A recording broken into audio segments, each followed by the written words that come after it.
যুদ্ধবিরতির পর লেবাননের গভীরে প্রথমবারের মতো হামলা ইসরায়েলের। এদিকে এবার ইসরায়েলের শিল্প অঞ্চলে ড্রোন হামলা করল ইয়েমেন। জানিয়ে দিব ইয়েমেনের সঙ্গে পারছে না ইসরায়েল, দিশেহারা নেতানিয়াহু। তুরস্কের শত্রুদের সঙ্গে হাত মেলালো ইসরায়েল।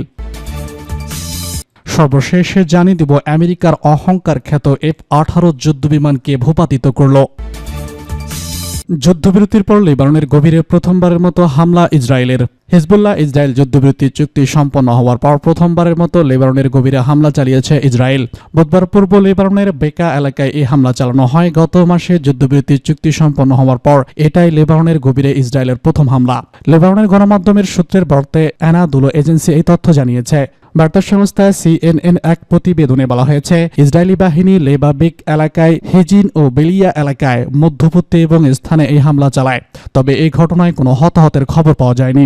জেরুজালেম পোস্ট জানিয়েছে, লেবানন কর্তৃপক্ষ জানিয়েছে গত 27 নভেম্বর 14 মাসের জন্য হিজবুল্লাহ ও ইসরায়েলের মাঝে একটি যুদ্ধবিরতি চুক্তি স্বাক্ষরিত হয়। কিন্তু এই চুক্তি সম্পন্ন হওয়ার পর থেকে পর্যন্ত ইসরায়েল অন্তত 300 বার চুক্তি লঙ্ঘন করেছে।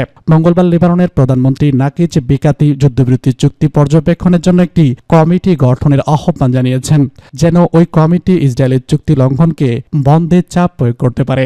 উল্লেখ্য, চলমান যুদ্ধে অন্তত 4063 লেবানিজ নিহত হয়েছে। তাদের মধ্যে শিশু, নারী ও স্বাস্থ্যকর্মী রয়েছে। এছাড়া আরও 16,693 জন আহত হয়েছে। এবার ইসরায়েলের শিল্প অঞ্চলে ড্রোন হামলা চালালো ইয়েমেন। ইয়েমেনের সেনাবাহিনী এবার ইহুদিবাদী ইসরায়েলের আকেশন এলাকায় অবস্থিত একটি শিল্প অঞ্চল লক্ষ্য করে ড্রোন অভিযান চালিয়েছে। বুধবার রাতে ইয়েমেনের সশস্ত্র বাহিনীর মুখপাত্র ব্রিগেডিয়ার জেনারেল ইয়াহিয়া সারি এক বিবৃতিতে খবর জানিয়েছে। তিনি বলেছেন, অভিযানের লক্ষ্যমাত্রা সফলভাবে অর্জিত হয়েছে। বিবিসির বিবৃতিতে বলা হয়, ইয়েমেনি বিমান বাহিনী বুধবার 2 দফা বিমান হামলা চালায়। এর একটি চালানো হয় ইসরায়েলের ইফা এলাকায় অবস্থিত একটি সামরিক অবস্থানে এবং দ্বিতীয়টি চালানো হয় আশকেলনের শিল্প এলাকায়। ইয়েমেনের সশস্ত্র বাহিনী গাজাবাসী ফিলিস্তিনিদের প্রতি সমর্থন জানিয়ে ইহুদিবাদী ইসরায়েলের বিরুদ্ধে যেসব সাহসী সামরিক অভিযান চালাচ্ছে তা প্রতিরোধ অক্ষের প্রতিপক্ষের জন্য চক্ষুশূলে পরিণত হয়েছে। সাম্প্রতিক সময় ইয়েমেনের অভিযানগুলোর মাত্রা ব্যাপকভাবে বেড়ে গেছে। মঙ্গলবার ইসরায়েলি রাজধানী তেল আবিবের দক্ষিণ শহরতলিতে অবস্থিত জাফা এলাকায় একটি সামরিক ঘাঁটিতে ইয়েমেনের একটি ক্ষেপণাস্ত্র আঘাত আনে। এর আগের দিন আশকেলন এলাকায় ইয়েমেন ড্রোন হামলা চালায়। তারাও আগে শনিবার তেল আবিবের কাছে ইয়েমেনের একটি হাইপারসনিক ব্লাস্টিক ক্ষেপণাস্ত্রের আঘাতে অন্তত 20 ইহুদিবাদীর আহত হওয়ার কথা স্বীকার করেছে তেল আবিব। ইয়েমেনের সেনাবাহিনী এই কথা স্পষ্ট করে দিয়েছে যে গাজা উপত্যকার উপর ইহুদিবাদী ইসরায়েলের ভয়াবহ গণহত্যা বন্ধ না হওয়া পর্যন্ত তাদের অভিযান চলবে।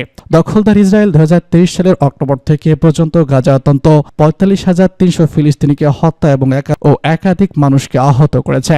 ইয়েমেন এই যুদ্ধের প্রথম দিক থেকে গাজাবাসীর পাশে দাঁড়িয়েছে। ইয়েমেনের সঙ্গে পারছে না ইসরায়েল, দিশেহারা নেতানিয়াহু। ইরান এখন ইসরায়েলের দৃষ্টির সীমার বাইরে। পরপর 3টি সাফল্য ইসরায়েলকে নতুন করে ভাবতে বাধ্য হচ্ছে ইরান।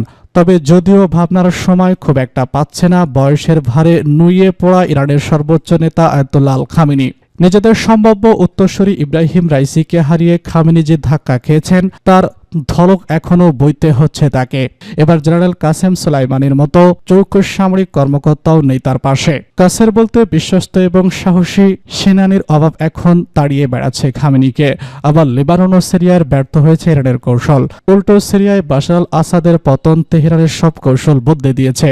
এবার ভঙ্গহৃদয় ইরানের পাশে এসে দাঁড়িয়েছে ইয়েমেন। মধ্যপ্রাচ্যের সবথেকে দারিদ্র দেশ হলো ইয়েমেন এখনও ইরানের ভয়ে ইসরায়েলকে জবাব দিচ্ছে। ইয়েমেনের এই জবাবে ইসরায়েল এতটাই অপ্রস্তুত যে তারা ভেবেই পাচ্ছে না দেশটি কোথা থেকে এত শক্তি পেয়েছে। ইয়েমেনের ব্যালিস্টিক মিসাইল একেবারে ইসরায়েলের প্রাণকেন্দ্রে আঘাত আনছে, আর সেই হামলা রুখতে ব্যর্থ হচ্ছে তেল আবিবের চক্রব্যূহ। ইয়েমেন দেখিয়ে দিয়েছে তেল আবিবের চক্রব্যূহ ধুবিত নয়। ইসরায়েলের আকাশ প্রতিরক্ষা ব্যবস্থাকে নাকানি চুবানি খাওয়ানো ইয়েমেনের এই ব্যালিস্টিক মিসাইল নাম প্যালেস্টাইন 2 হাইপারসনিক মিসাইল ইয়েমেনের দরিদ্রদের সামরিক সক্ষমতার সবথেকে বড় নজির। এই মিসাইল সর্বোচ্চ মাক 16 গতিতে 2150 কিলোমিটার টার্গেটে আঘাত আনতে সক্ষম। এই মিসাইলের রাডার ফাঁকি দেওয়ার সক্ষমতা রয়েছে, আর তাই বিশ্বের সবথেকে আধুনিক আকাশ প্রতিরক্ষা ব্যবস্থা অধিকারী ইসরায়েলকে খাওয়াচ্ছে ইয়েমেন। আসলে ইয়েমেনে বিদ্রোহীদের আড়ালে মূলত খেলোয়াড় ইরান। বুধবারও প্লাস্টিক 2 হাইপারসনিক মিসাইল দিয়ে ইসরায়েলের হামলা চালায় ইয়েমেনের বিদ্রোহীরা। গ্রুপটির মুখপাত্র ব্রিগেডিয়ার জেনারেল ইয়াইয়া সারি বলেছেন, ইসরায়েলের একটি সামরিক লক্ষ্যবস্তুতে ওই হামলা চালানো হয়। গাজা উপত্যকায় ইসরায়েলের আগ্রাসন চলমান থাকা পর্যন্ত ইয়েমেন আঘাত আনা অব্যাহত রাখবে বলে জানান সারি। এ হামলায় কয়েক ঘণ্টা আগেও ইসরায়েলে দফায় দফায় হামলা চালায় ইয়েমেন। তুরস্কের শত্রুদের সঙ্গে হাত মেলালো ইসরায়েল। রাশিয়া ও ইরানের মতো দুই খেলোয়াড়কে হটিয়ে সিরিয়ায় বাজিমাত করছে তুরস্ক, কিন্তু রেসেপ তাইয়েপ এরদোগানের সাফল্যের ফল খাচ্ছে অন্য আরেকটি দেশ, আর সেই দেশ হলো ইসরায়েল। সিরিয়া থেকে বাশার আল আসাদ পালানোর সঙ্গে সঙ্গেই ইসরায়েল নিজেদের আসল চেহারা দেখতে শুরু করে, নিজেদের দখলে নেয় গোলান মালভূমির কৌশলগত অঞ্চল, আর ইসরায়েল বাহিনী সিরিয়ায় একের পর এক প্রাণকেন্দ্রের কাছাকাছি পৌঁছে যায় তারা। তুরস্ক যখন সিরিয়ায় মার্কিন মদতপুষ্ট বিদ্রোহীদের নিয়ে মগ্ন, ঠিক তখন ভয়ঙ্কর এক খেলায় মেতেছে ইসরায়েল। বিভিন্ন ইস্যুতে গ্রিসের সঙ্গে তুরস্কের দীর্ঘদিনের বিরোধ, এবার সেই গ্রিসের সঙ্গে হাত মেলাচ্ছে ইসরায়েল। সম্প্রতি গ্রিস ও ইসরায়েল একটি দ্বিপাক্ষিক চুক্তি সই করেছে। সেই চুক্তির কারণে আঞ্চলিক জ্বালানি খাতে গতিশীলতা আসবে। বার্তা সংস্থা রয়টার্সের এক প্রতিবেদনে সব তথ্য জানানো হয়েছে। সবথেকে বেশি লাভবান হবে ভূমধ্যসাগরের পূর্ব অঞ্চলীয় দেশগুলো ও ইউরোপীয় ইউনিয়ন।